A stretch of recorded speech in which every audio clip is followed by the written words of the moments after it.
Alright, in this video we are going to talk about the integration of these different somatic functions. So up until this point we've been focusing on the different senses and receptors that are found for each of those senses. So now we're going to talk about what happens after all of those signals get into the central nervous system. So we have a lot of sensory nerves, as we've seen now. So we have two main sets of sensory nerves, the spinal nerves and cranial nerves. Spinal nerves are going to contain afferent axons from the sensory receptors in the peripheral body, so arms, legs, torso, and these are going to be mixed in with the efferent axons that are traveling from the central nervous system out to muscles or organs or glands. So the spinal nerve system that connects into the brain ultimately are contralateral. And this means that for everything coming from the right side of the body ends up getting connected into the left side of the brain, and then all of the sensory information from the left side of the body is connected into the right side of the brain. So things are processed on opposite sides of the brain than where they are located within our actual body. Cranial nerves are conveying very, very specific sensory information from the head and neck only directly into the brain. There are some exceptions to this that we will see in the autonomic nervous system, but for the somatic system, it's just sensory information coming from the head and neck going directly into the brain, so they're not going through the spinal cord. Cranial nerve systems, for the most part, are ipsilateral, so this means that a cranial nerve picking up sensory information on the right side of the head is going to get processed and sent into the right side of the brain. The exceptions to this are the optic nerve and facial nerve. These are also contralateral, just like all of these spinal nerves. So the optic nerve, this is coming from the eyes, obviously. So the optic nerve is extra unique, as you can see. So the optic nerves are simultaneously contralateral and ipsilateral. So a lot of information gets sent both to the same side of the brain and the opposite side of the brain. And even more than that, what we didn't cover in the vision lecture is that our vision, we see an image and it gets flipped upside down initially, and I think a mirror image too, if I remember correctly, and then gets flipped back right side up in the brain. It's crazy. If you're interested, I definitely encourage you to check that out. But that visual information coming through the optic nerve, we do have some crossing right here at that optic chiasm back through the optic tracts.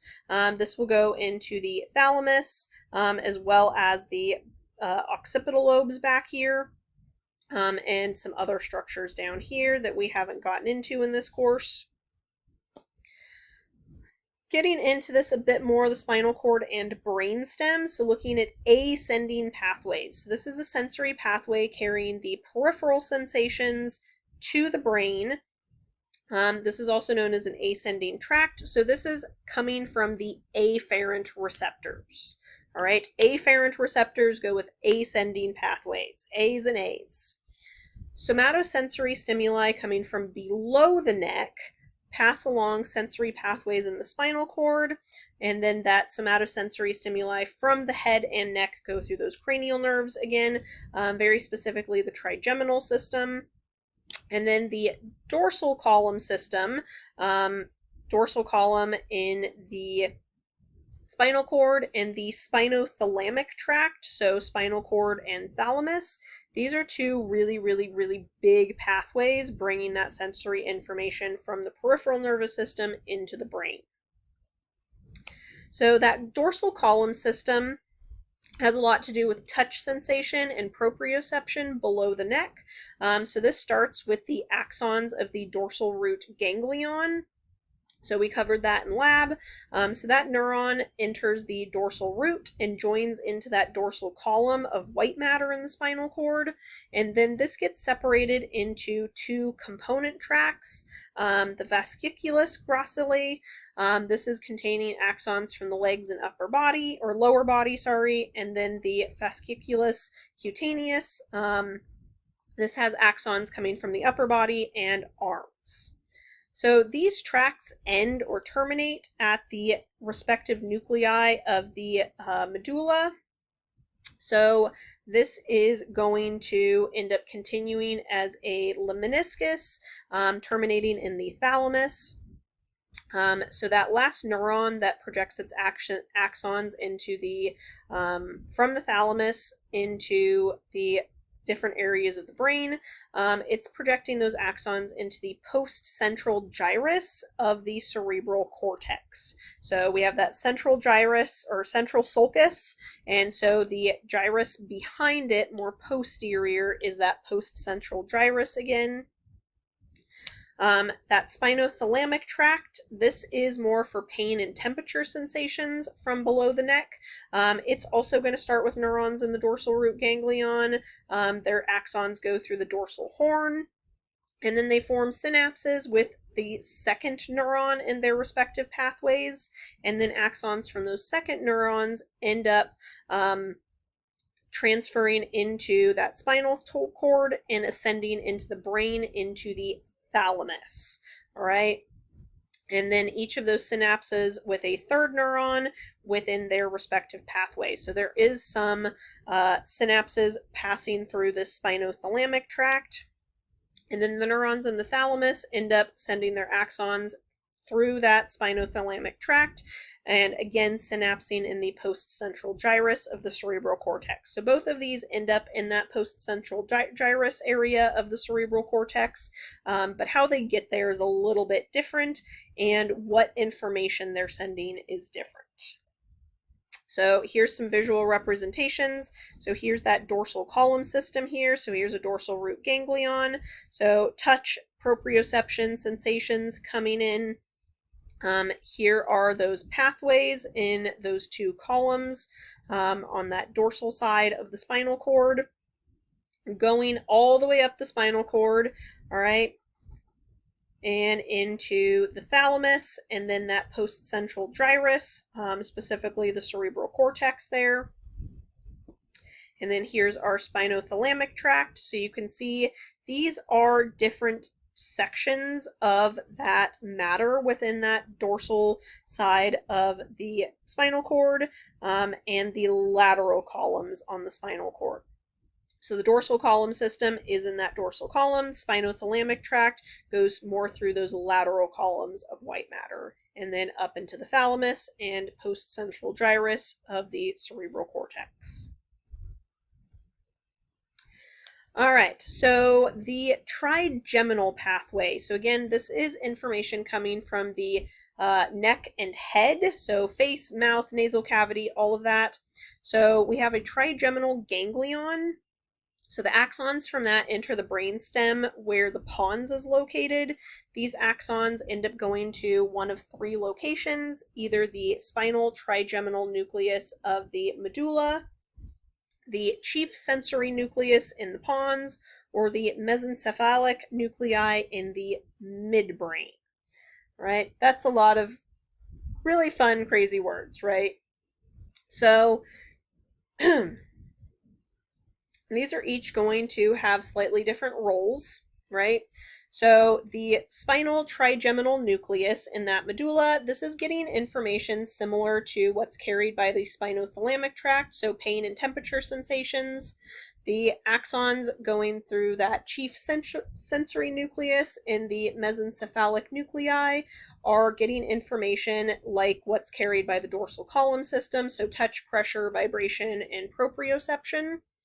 So again, they've got some different jobs there.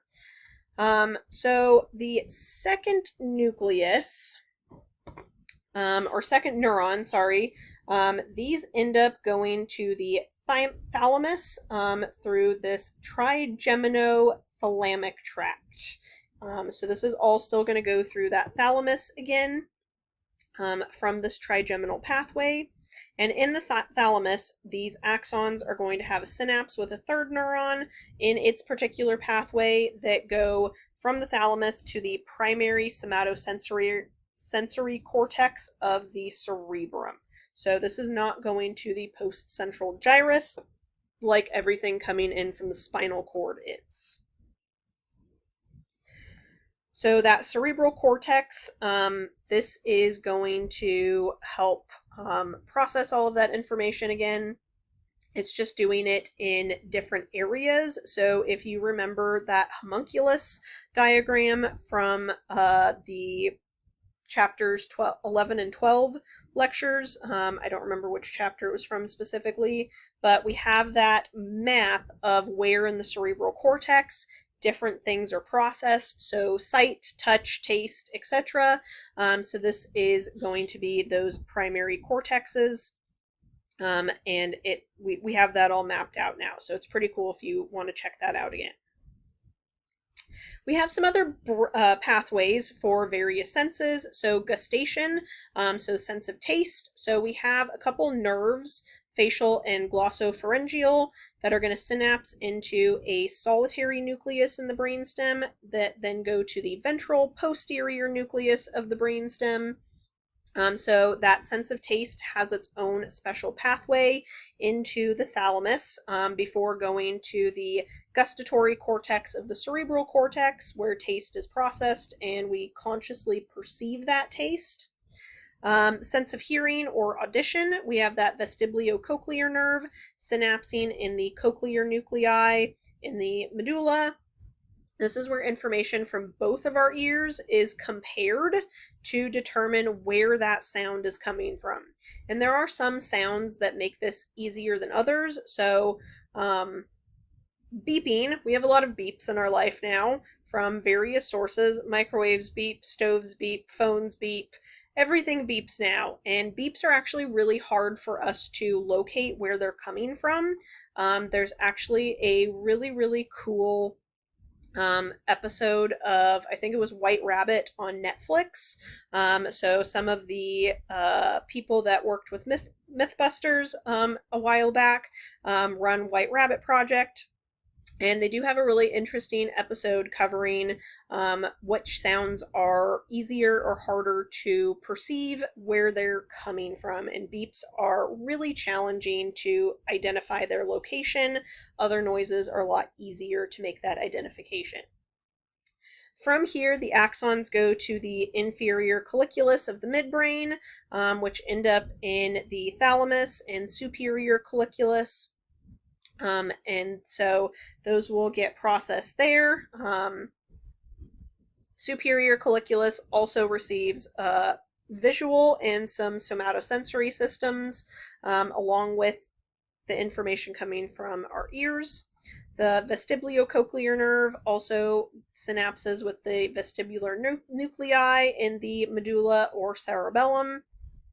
So that balance coordination through the vestibular system, it will partially go to the cerebellum, which is actually a really, really ancient region of our brain. It has been around significantly longer than the cerebrum.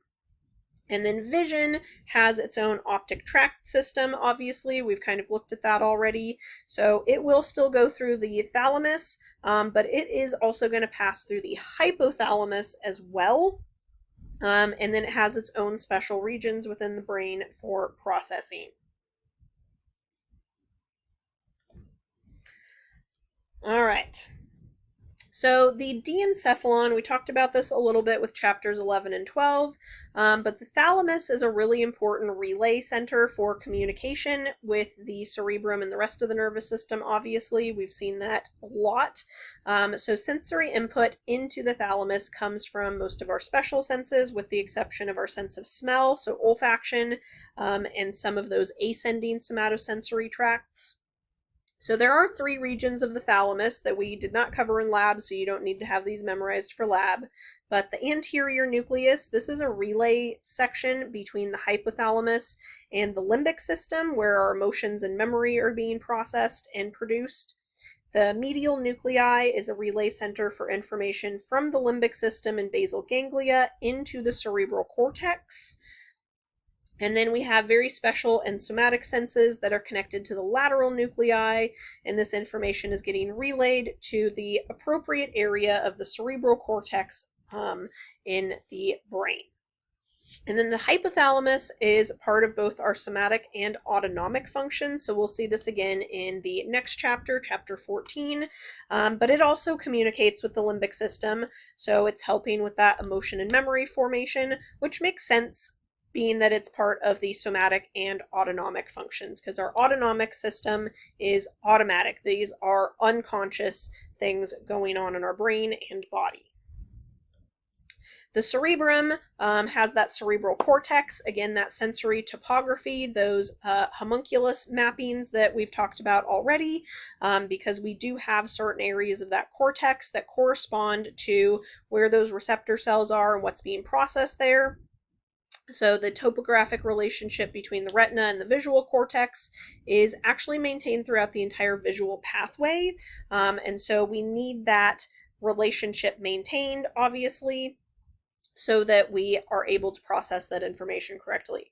So light from that superior visual field, so above us, falls on the inferior portion of our retina, and light coming from the inferior visual field, so below our eyes, falls onto the superior retina. And so that topography is processed a little differently. So the superior region of the visual cortex processes what's coming from the inferior visual field and vice versa. So, like I said earlier, the visual information gets flipped upside down, so it's inverted, and then it gets flipped back up once it's into the visual cortex, and we also do that mirror image. So I was right when I said that earlier. So up becomes down and left becomes right, and then we kind of flip that around again once it's in the visual cortex and gets processed. So here's that mapping. So here's the left visual field, so upper visual field, lower visual field. So that information ends up mostly getting sent to the right side of the brain, but it becomes a mirror image and gets flipped left to right, or upside down, sorry. Same thing coming from the right field of vision. And then they sight coming from the two eyes gets split. So you can see this image here with the house and the trees gets split up here. So here we've got the trees and part of the house. Here we've got the house and some of the trees. And that gets sent back through the pathways and eventually integrated. And then it will get flipped right side up again. All right, that wraps up section 4. We will wrap up chapter 13 talking about our motor responses. So what happens after the integration?